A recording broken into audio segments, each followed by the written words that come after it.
এই যে আবারও আরেকটা মেশিনের সিঙ্কার বেল্ট কেটে গেছে। তো প্রচুর জন্য সিঙ্কার বানানো হইতেছে এখন। এগুলোকে কাজ করা লাগবে। গত রাত্রে নাইট শিফটে যে ছিল এটা ঠিক গেছে, বাইনাতে রেখে গেছে। আমাদের অপারেটররা কতটুকু পরিমাণ কাজ করে আবার দেখেন।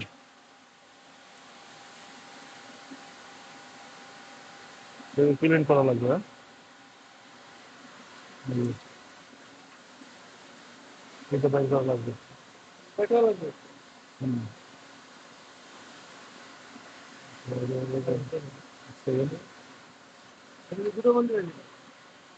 এটা সিঙ্কার বেল্ট, এই যে সিঙ্কার বেল্ট কাটছে, সিঙ্কার ভাঙছে, তার রিজন হচ্ছে এই যে যে এই জিনিসটা। এটা আমার যতদূর মনে হয় ডায়াল ব্যাট থেকে ছুটে গেছে, ডায়াল ব্যাট থেকে ছুটে ভিতরে পড়ে গেছে। তারপর হচ্ছে এটা থেকে ফাইসা গেছে এটা। এই যে এই জিনিসটা মূলত থাকে হচ্ছে ডায়াল ব্যাটের মধ্যে। এখন এই জায়গায় কারো কোনো হাত নাই, অ্যাক্সিডেন্ট হইতেই পারে। তো আমার এর আগের ভিডিওতে আমার এক বাংলাদেশি ভাই কমেন্ট করছিল যে আমাদের এখানে অনেক সমস্যা। ইভেন আরো কিছু কমেন্ট করছিল অল্প টাকায় লোক রাখলে তো কাজের অবস্থা এমন হবেই, এরকম আরো দুই চারটা কমেন্ট করছে। তো এখন আমি কিন্তু ওই কমেন্টটা আগেই বলছিলাম যে আমার এখানে কিন্তু সিনিয়র অপারেটর যারা ছিল তারা সবাই হচ্ছে ছুটিতে গেছে। মোটামুটি তিনজন ছুটিতে গেছে। তো এখন আমি তিনজন ছুটিতে গেছে, আমি তো আর ফ্লোর বন্ধ রাখতে পারি না। তাই হচ্ছে আমি নতুন লোক দিয়ে ফ্লোরটা রানিং রাখছি। কিছু তো স্যাক্রিফাইস করাই লাগবে। এখন উনি যে কমেন্টটা করছিল যে অল্প টাকায় লোক রাখলে এমনই হবে, অল্প টাকায় বেশি খাইতে চাইলে এমনই হয়।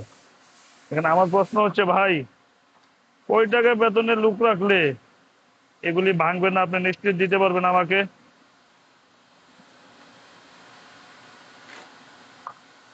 কত টাকা বেতনের লোক রাখলে এগুলি ভাঙবে না, চিরস্থায়ী? এরকম সিউরিটি কেউ দিতে পারবে যে ভাই এই কয় টাকা বেতন দিলে এগুলি চিরস্থায়ী? আর এই যে এই জিনিসটা, এটা ডায়াল ব্যাট থেকে সুইটা ভিতরে চলে গেছে, যাওয়ার পরে এই যে ভাঙার ভাঙার ধরনটা দেখেন আপনি। ভাঙার ধরনটা দেখলে বুঝবেন। এই যে দেখছেন, এই যে ভাঙার ধরনটা।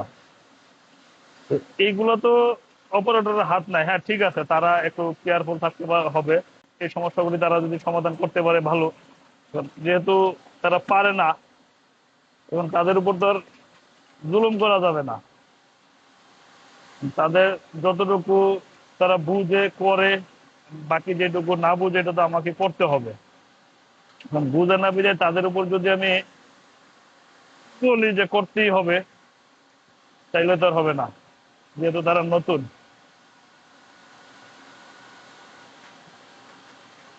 আমি কিন্তু বলি নাই যে আমি অল্প টাকা বেতন দিয়ে রাখা লাগবে, বেশি টাকা বেতন দিয়ে রাখা লাগবে।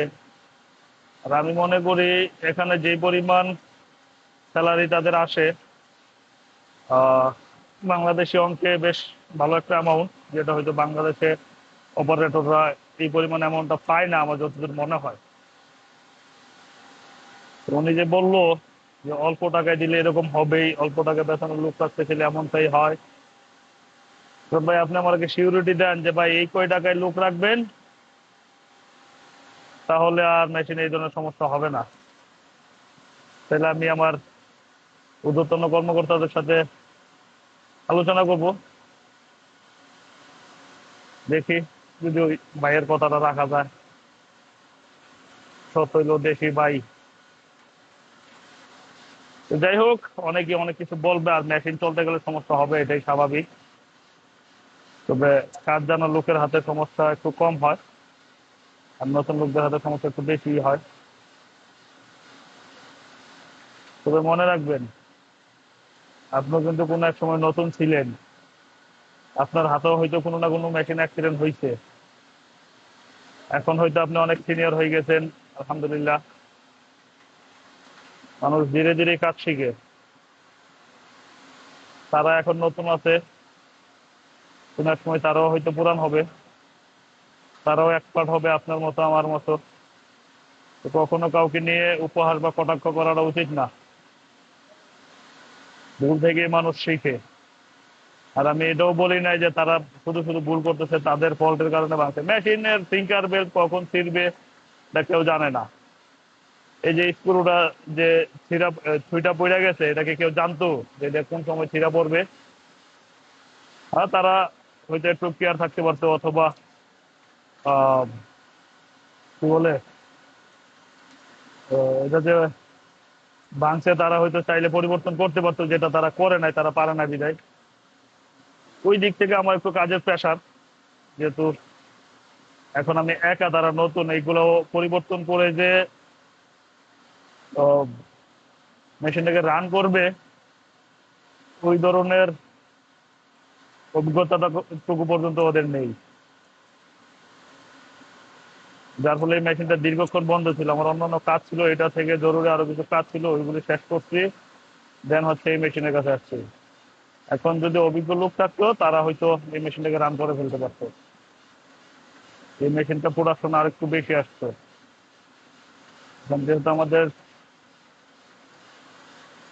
অপারেটর সংকট, তারা ছুটিতে আছে, সে আমরা একটু নিজেকে মানায় নিতেই হবে, কিছু করার নাই।